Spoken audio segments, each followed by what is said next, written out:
Puji Tuhan, Shalom.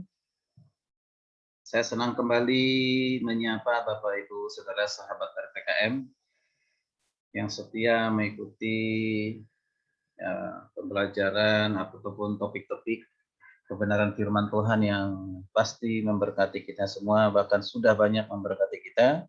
Mari kita teruskan pengajaran-pengajaran yang pas di doktrin malaikat, terutama itu tentang malaikat, ya, tentang malaikat. Jadi kita masih di doktrin malaikat. Nah, melanjutkan materi yang sebelumnya, yaitu natur dan atribut malaikat. Nah, tapi lanjutkan lagi dengan topik yang baru, yaitu klasifikasi, ya, klasifikasi malaikat.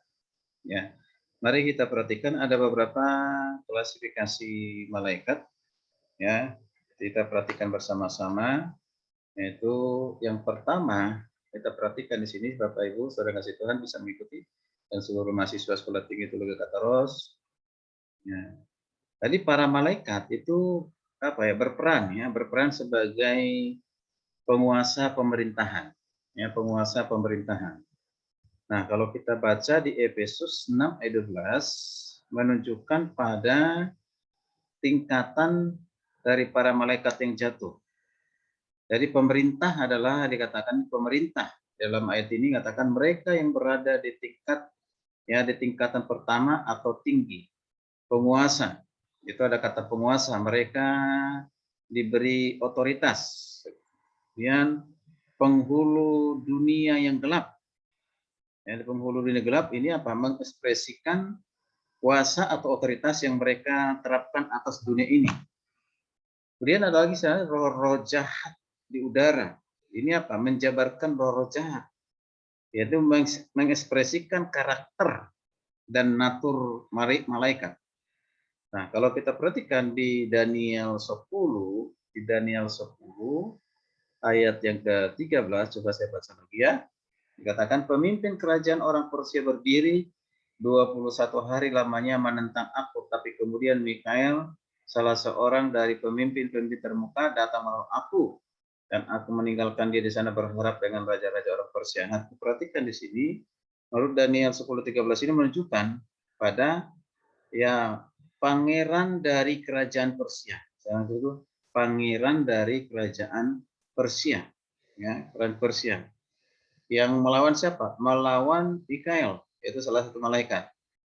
Jadi ini bukan raja Persia, Mikael ini bukan raja Persia, melainkan malaikat yang jatuh, ya, di bawah kuasa setan. Lagi yang dimaksud pangeran dari kerajaan Persia ini bukan raja, ya, yang raja yang berusaha melawan Mikael tadi, ya. Ya, ini bukan raja Persia, melainkan malaikat yang jatuh di bawah kuasa setan. Ia adalah siapa? Yaitu iblis, ya, iblis. Jadi dari tingkat yang tinggi ditugaskan, ya, kepala iblis, yaitu siapa? Setan, kepada Persia. Persia ini siapa? Persia ini sebagai wilayah khusus untuk aktivitasnya. Nanti ini kalau kita bisa dibaca di Wahyu 12:7, kita baca saja ya. Wahyu. Jadi ini Persia ini adalah wilayahnya. Jadi bukan raja Persia, ya. Ada wilayah, ada Persia. Wahyu 12. Coba saya baca. Wahyu 12 ayat yang ke-7, ya. Nah, ini dia. Maka timbullah peperangan di sorga. Timbullah peperangan di sorga, Mikael dan malaikat-malaikat ini berperang melawan naga itu. Dan naga itu dibantu oleh malaikat-malaikatnya. Nah, itu ada peperangan, ya. Peperangan itu Mikael dan malaikat-malaikatnya itu berperang melawan naga itu. Berarti ini malaikat yang jahat yang memberontak kepada Tuhan, ya. Oke, nah itu. Jadi para malaikat itu berperan sebagai penguasa pemerintahan. Jadi ada pemerintahannya, ya. Ada pemerintahannya Lucifer, ada pemerintahannya Mikael. Nah, oke. Ada pemerintahannya setan. Jadi malaikat juga kita perhatikan klasifikasi yang kedua dari malaikat ini, malaikat yang memiliki tingkatan yang tinggi, tingkatan yang tertinggi. Jadi malaikat disebut penghulu malaikat. Nanti baca di Yudas 9. Dan juga pemimpin besar di Daniel 12 ayat 1. Mikael adalah satu-satunya malaikat yang disebut sebagai penghulu malaikat. Jadi siapa satu-satunya penghulu malaikat itu? Ya, Mikael. Dan kemungkinan ia satu-satunya juga yang ada dalam tingkatan yang tinggi, Ya, misi dari penghulu malaikat itu adalah sebagai pelindung bagi bangsa Israel. Jadi pelindung Israel itu disebut sebagai Mikael, pemimpinmu. Ya, di Daniel 10 ayat yang ke-21. Ya, di Daniel 10 ayat 21 saya coba baca Daniel 10, jadi beberapa firman Tuhan kita baca, tidak semuanya. Daniel 10 ayat yang ke-21 berkata demikian. Namun demikian aku akan memberitahukan kepadamu apa yang tercantum dalam kitab kebenaran. Nah, jadi itu ya. Daniel 10 ayat yang ke-21. Tidak satupun yang berdiri di pihakku dengan hati melawan mereka kecuali siapa? Mikael pemimpin itu. Mikael pemimpin itu, malaikat pemimpin itu. Dia pemimpin. Oke, jadi malaikat Mikael itu pemimpinnya. Ada juga pemimpin-pemimpin terkemuka. Soalnya nanti kita perhatikan di Daniel 10:13, di mana Mikael adalah satu-satunya, yaitu sebagai malaikat tingkat tertinggi dari Allah, ya, tingkat tertinggi, ya, yang diciptakan oleh Allah. Tadi katakan malaikat yang memerintah, ada di Efesus 3 ayat 10 ya, juga disebutkan.